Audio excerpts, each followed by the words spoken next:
6-5A Division I, and we are talking with Bryan Adams Head Coach Sean Lorance. Coach, usually with this district, it's Lancaster because they're athletes, and after that, though, it's up for grabs.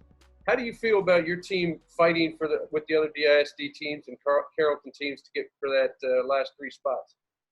I think last year showed that this is such a competitive district that any week anybody could win. You look at the top three playoff teams after Lancaster, and we all just split around each other. We beat Woodrow beat W.T. White, and it was all by 2 points. So one play here, one play there, and makes a world of difference. And then the 2 to 3 next ones that didn't make the playoffs were all tight games. So I think that's what's neat. Every game means something. You don't have a lot of games that are. And I think, you look at our deal with Lancaster, we were fixing going to half 13-7. We were battling with them, and kids were playing their lights out. And, we kind of lost a little bit towards the third quarter and into the fourth, but the kids were showing that they're not backing down. That's where we are now 4 years later. Our kids believe they can play with anybody. Now it's just executing and having some things go your way, ball bounce a little right. And we think we can play with everybody we're going to see. And we've got as good a chance, I think, to be the 2 seed as anybody else. That's important, too, to be the 2 seed. You wanted 3 and 4, and all of a sudden you're heading up to Lone Star or Ryan, or like you had to do Ryan last year. And that can get kind of demoralizing pretty quick. So it's important to be that 2 seed, wouldn't you say? Yes, sir. Yes, sir. Very much so. And our mantra has always been, is same thing when I was at Garland High with Jeff Jordan and Joe Martin, is your first goal is just make the playoffs. And then if there's time left, you start talking about seeding and district championships, so forth and so on. Well, we thought we clinched about 4 weeks left. So our last 4 weeks was all about the 2 seed. And, if we can get over the top of that W.T. White game, we'd have got the 2 seed.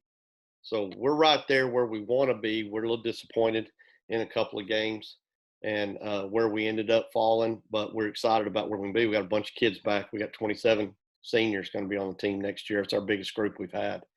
So we think we're going to have the best group we've had in the 4 years previous.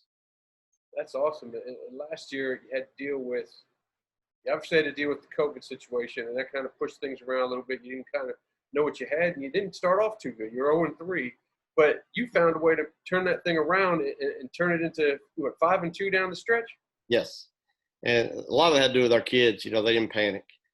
We had high expectations coming in because we had that big junior group, and they had a lot of them played as sophomores on that tail end of that district of doom, as the Morning News called it.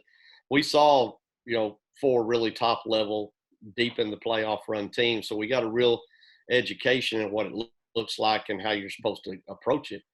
And we were disappointed in the start.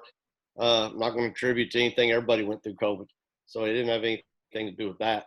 I think part of it was we found our quarterback in that Lancaster game. We were kind of playing 2 kids, and the sophomore Rayvon Jackson played well in the Lancaster game. And believe it or not, that's the game that kicked us off. We left that game with the kids were excited. They felt confident. They knew they were playing with somebody that was really, really good.